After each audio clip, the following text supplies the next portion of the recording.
convey to you today is an extension of the work on Fischer-Tropsch synthesis and neocritical hexane that was first published in the late 80s, early 90s by Professor Fujimoto's group.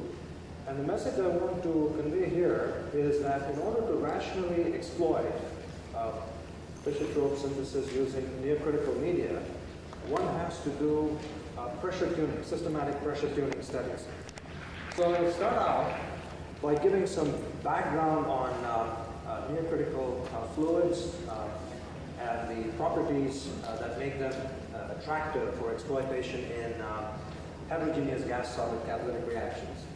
And then I will point out the objectives of our study, how we plan to exploit that. And then I'll talk about some results, including the effects of pressure tuning in the neocritical region on syngas conversion, and more importantly, product selectivity, and offer some concluding remarks summarizing the results and what is the outlook for this novel or unconventional best reaction medium. So this slide here basically shows the variation of physical properties of a neocritical fluid. And what we have here is carbon dioxide at 312 K, and the critical temperature of carbon dioxide is 304 K. So this is a fluid in the vicinity of its critical temperature, and that is important if you want to exploit neocritical reaction medium. Now, what we see is that if you just tune the pressure at a constant temperature from neocritical isotherm, you notice that there are dramatic changes that occur in the vicinity of the critical pressure, which is about 70 atmospheres for carbon dioxide, and the density goes from gas-like to almost liquid-like in a relatively narrow pressure range. And in that same range, what you also find is that the transport properties, namely the diffusivity and viscosity, also undergo pretty sensitive changes. And in fact, at the critical point, you have infinite compressibility here.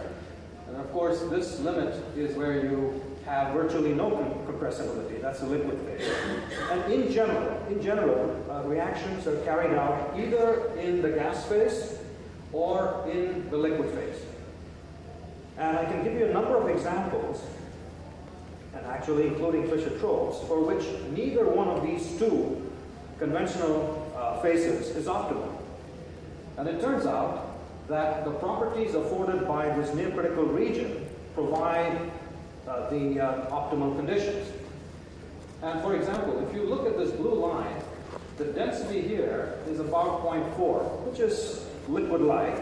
But then if you look at the diffusivity, the red line, it is gas-like, and it's just beginning to drop here at this crossover point. Same with the viscosity. So if you tune the pressure, you can actually realize unique combinations of fluid properties with liquid-like densities and significantly better than liquid transport properties. And this is what we have exploited in our laboratory for a variety of reactions. And I'd like to share with you very quickly a couple of them which have relevance to what I'm going to be talking about with respect to Fischer-Tropsch synthesis. The first one is exploiting neocritical reaction media in catalyst pore cleaning. And basically what we do is to use the liquid-like densities of neocritical reaction media to desorb co-precursors, which are typically oligomers. Like if you're looking at hexane isomerization, you have up to tetramers and pentamers, so C24, C30. So these are the types of compounds that can be extracted in situ. And also you capitalize on the better than liquid, couple of orders of magnitude better diffusivities to get them out of the pore before they reabsorb and undergo further transformation to pore. So to consolidated carbon, which is often referred to as coke. So the beneficial effects of that are enhanced catalyst activity maintenance, decreased pore diffusion limitations or increased pore accessibilities, and also as a result of these two, increased catalyst effectiveness. And some of the examples that you'll find in the literature are extended activity in the case of geometric isomerizations on porous gamma alumina, xylene isomerization on zeolites, which is an Amoco patent, and also more recently, this concept has been applied even to butene isobutane alkylation on zeolites for obtaining extended alkyl production activity on these porous matrices, which is indeed a challenge. Now, the other way in which one can exploit the near-critical reaction media is in enhanced transport of gaseous reactants, such as hydrogen in catalyst pores, promoting the desired pathways. And this is done by essentially taking a supercritical medium, and then you solubilize the liquid and gas in one phase. And by doing that, you essentially eliminate any external mass transfer resistances that may be hindering the reaction rate. For example, if you look at a three-phase slurry reactor, the black dots here are the catalyst particles, and then you have the gas, which are these circles here, empty circles, which are sparged in this liquid phase containing the reactant. And if you look at the local environment, you have this liquid film through which the hydrogen has to diffuse. That is often the seat of mass transfer resistance. So the idea is, if you can actually solubilize both this liquid film and the gas in a supercritical reaction medium, you have beneficial effects. One is you eliminate the external mass transfer step or film, and also, by what I showed you in the last slide, you also minimize any internal pore diffusion limitations. So this has been actually exploited in fixed bed hydrogenations on supported platinum palladium catalyst, and also this is what I'm going to talk about, the application in the case of Fischer-Tropsch synthesis. Okay, Dr. Dry had shown the various reaction phases, or talked about the various reaction phases employed in Fischer-Tropsch synthesis. Gas phase typically requires enhanced heat removal, otherwise you have very poor product selectivity. And that is the reason why liquid phase reaction media are often employed to get good temperature control. But then you have the problem of mass transfer limitations, also separation of the product catalyst from the wax, etc. So ideally, this is a case where neither the gas phase nor liquid phase is optimal. And this has been recognized, and in fact, there have been publications in the literature where supercritical reaction media have been used and have been shown to provide that desired combination of solvent and transport and solvent properties. This work here by Fujimoto's group used hexane, near-critical hexane as the reaction medium, and Professor Bukur's group used propane as the reaction medium. So the objective of our work, in fact, in both these studies, the reaction was performed at one supercritical pressure. But if you recall what I talked about, there is actually a continuum of conditions, and unless one probes or tunes the pressure, it is not possible to rationally exploit or determine what is the best condition for exploiting the near-critical reaction medium. And that is the reason why we chose to do the pressure tuning study. There are also other reasons which make the pressure tuning study attractive, and I've listed some of these here. Of course, this is, as was explained previously, is a rate limiting step, if you will, on the formation of these methylene groups. And Fischer-Tropsch synthesis typically characterized by this alpha, or the chain growth probability, and which can be used to describe the product distribution as was shown. If it's the likelihood, if it's constant, then you get a distribution, which for ion catalyst, this is the same curve that was shown before in the first lecture. And this is the AFS plot, Flory-Schultz-Anderson plot, where you have the slope characterizing that alpha. Now, there are studies in the literature, if you look at the literature, where some report constant alpha, and then there are also studies that report changing alpha. And this has been attributed to different catalyst sites or also solubility effects in the case of either iron or cobalt. And the solubility effects meaning that the non-conformation with the constant alpha is due to the fact that these higher molecular weight hydrocarbons are not as soluble in the reaction mixture, and so you have the deviation from linearity. And also another reason that was pointed out in the literature is, even though there may not be solubility limitations, that there could be pore diffusion limitations that could cause primary products to adsorb and undergo secondary transformations, which will again result in a non-constant alpha. So one of the rationale for our studies is, by tuning, actually we can vary the solubility of the reaction mixture, we can also vary the transport properties of the reaction mixture. So with a single supercritical reaction medium. And so this also provides a rationale for the pressure tuning studies. So just summarizing, so we have an experimental setup which is essentially a fixed bed, a trickle bed reactor, and it's done, the studies were done with an iron catalyst, a root chemi catalyst, 1/8 inch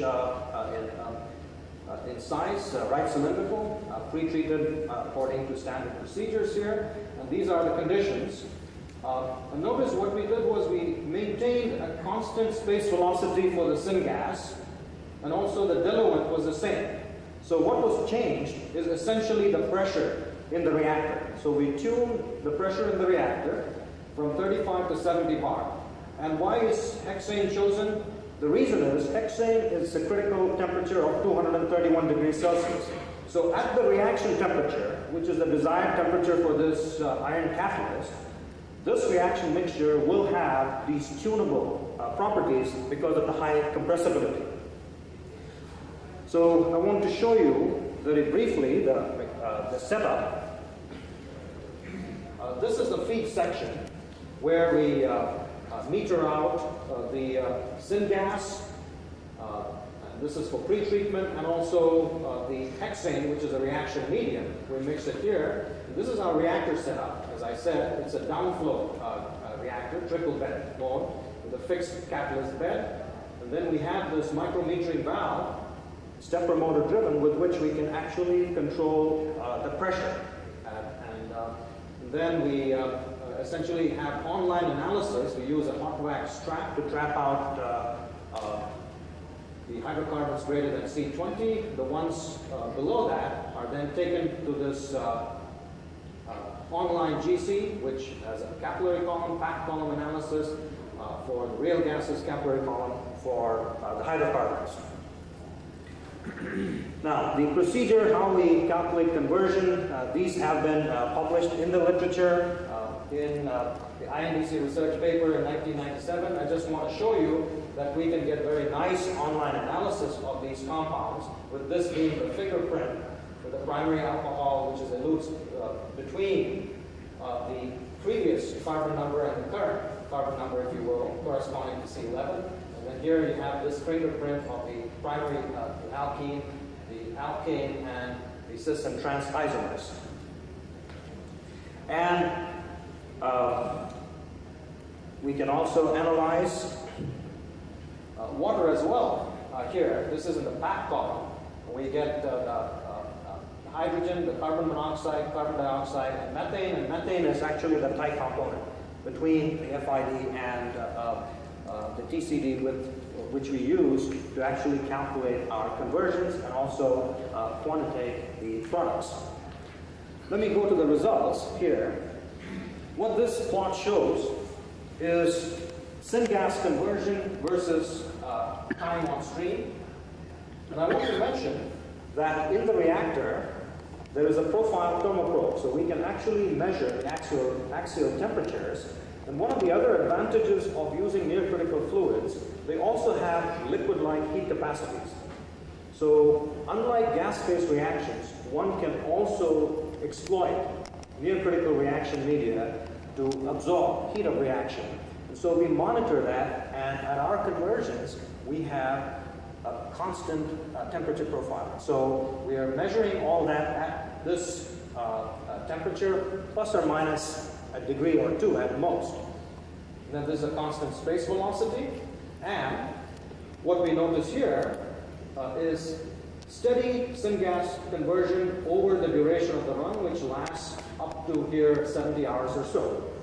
Now, why did we carry this out up to 70 hours and progressively decreasing times? This simply reflects the time taken for the product to evolve to a steady distribution, as shown in the Anderson-Schultz-Flory diagram. In other words, at 70 bar, the product distribution also attained a steady state at within 15 hours, and here there was a pseudo-steady state, and it took about 72 hours at the lowest pressures to reach a steady state. And these are very interesting results, and I'll talk to you about them a little later on. Well, how do we then analyze these results? Obviously, there is a pressure effect on these conversions, and in order to uncouple that, we estimated effective rate constants using some kinetic information that we found in the literature to do some simplified analysis. So this is the form of the rate expression, and this was also shown for ion catalysts by the first speaker. And for conversions less than 60%, which is the case in all our runs, one can actually simplify this to, this is simply the rate at which syngas conversion is converted into a first order in hydrogen dependence. And this M could be an effective rate constant. In fact, that's the way we treat that.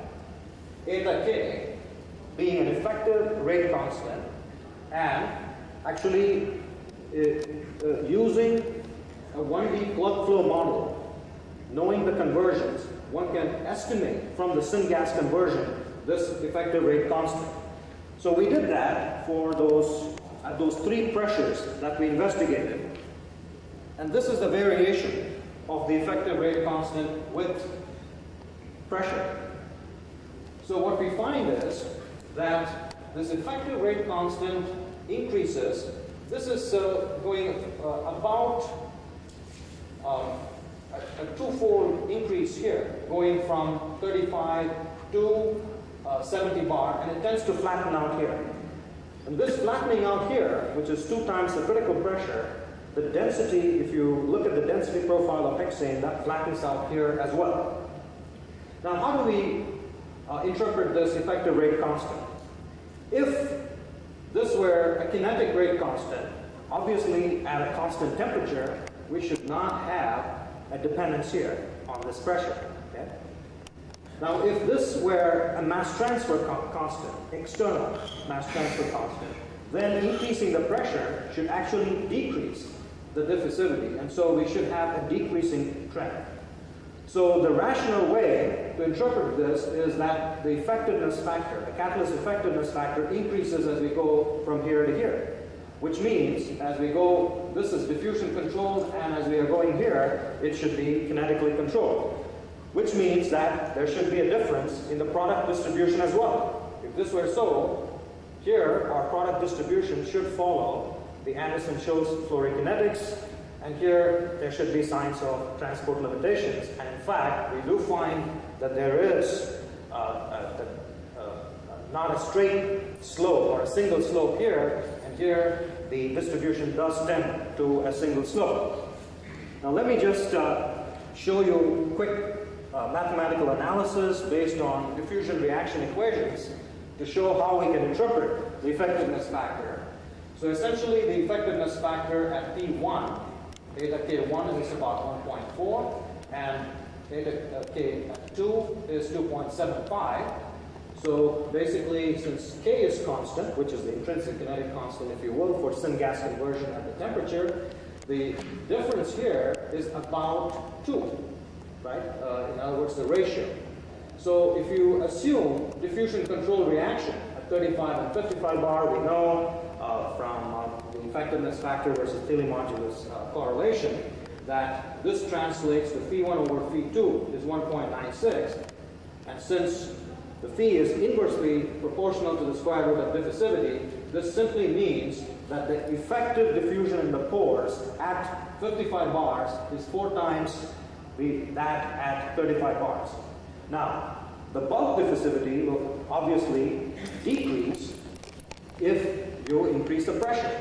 So the only way effective diffusivity can increase with increasing pressure is if you have alleviation of pore diffusion by pore cleaning.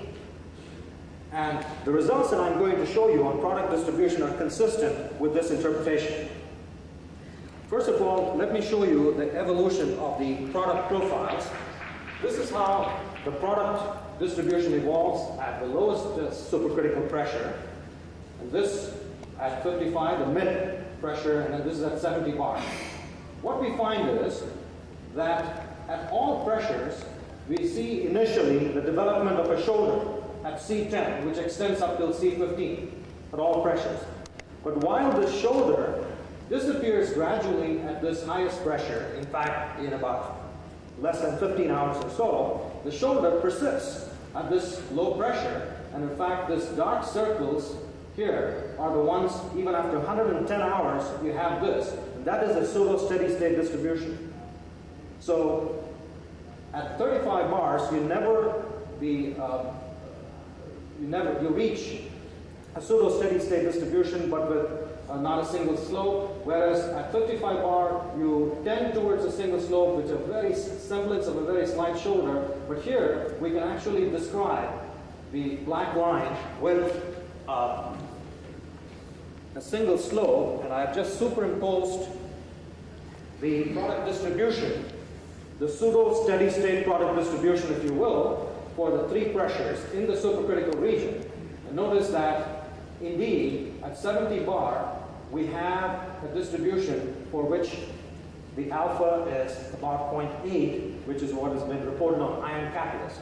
So what this study is telling us is that if you do pressure tuning, first of all, there are preferred regions in the supercritical space, which has a very sensible or sensitive effect on the product distribution. And we do tend to the AFS distribution for ion catalyst at the highest pressures.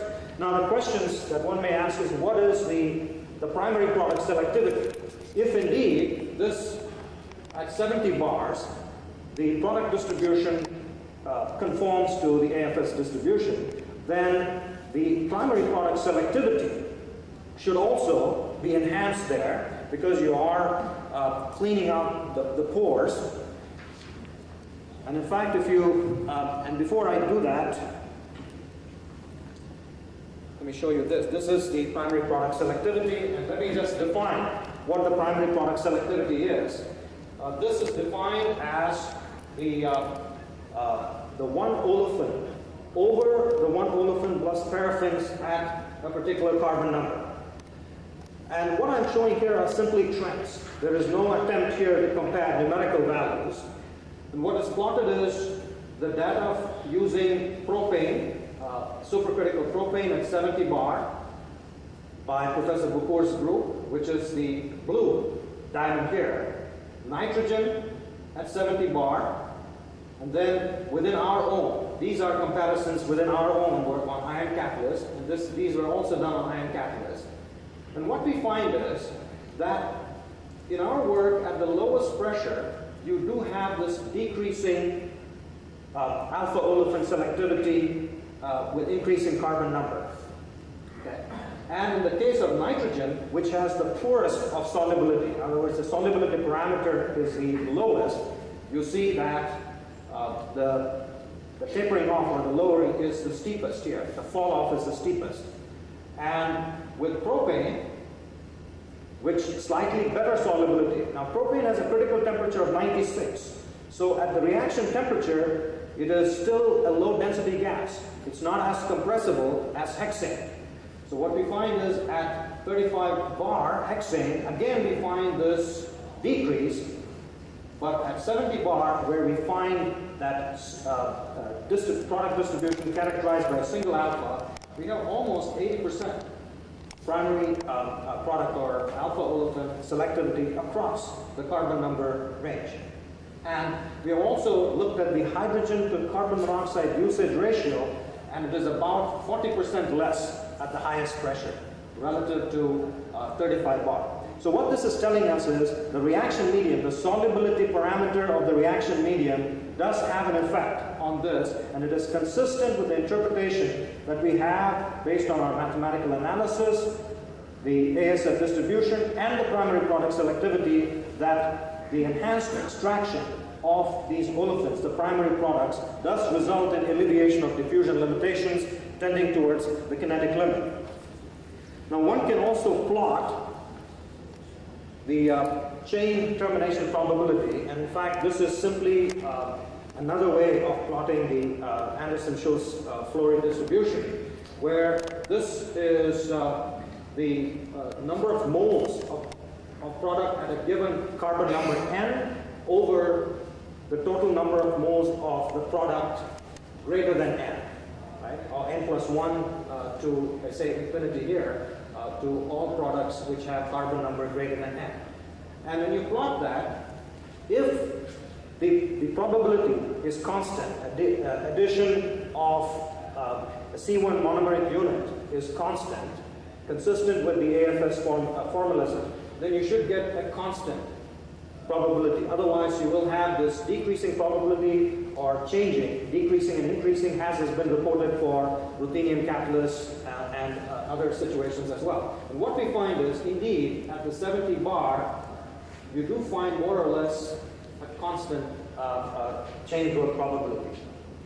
So, so the message then I want to convey here is this, that pressure tuning with near critical reaction media does lead to dramatic effects in product selectivity, as we have seen.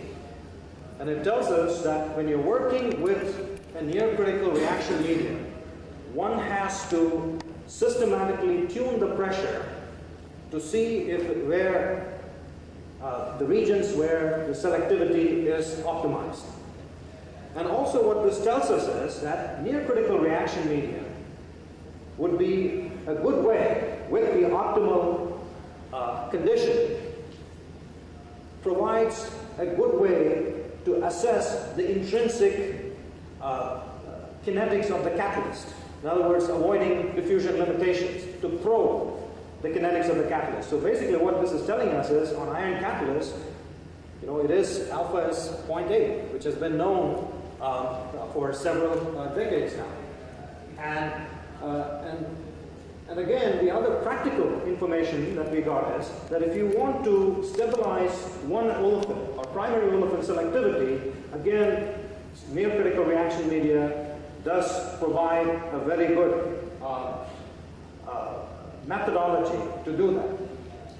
And our results are consistent with alleviation of pore diffusion limitations due to enhanced solubilities and extraction of products in the supercritical reaction medium. So what is the outlook? Well, in terms of scaling up, there are supercritical hydrogenation reactions which are now being taken to the pilot plant scale, not in Fischer-Tropsch synthesis, but in fine chemicals manufacturing.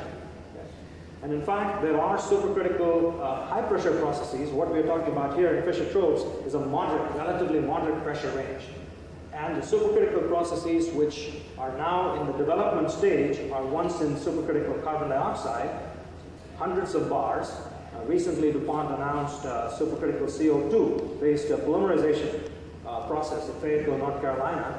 So in terms of the technology, etc., there is the know-how that is rapidly developing. Now, in the case of Fischer-Tropsch synthesis and other hydrogenation reactions which we are now currently focusing on, some of the key aspects in scaling up are to study the fundamental reaction engineering aspects and develop a model. Paramount there is parametric sensitivity.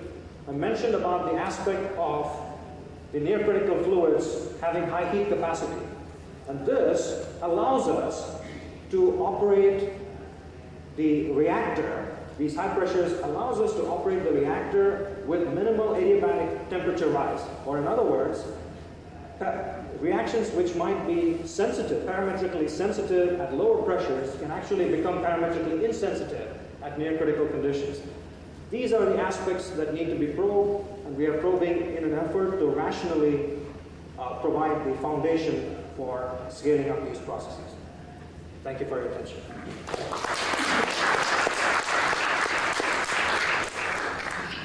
To keep on schedule, we'll take 2 questions.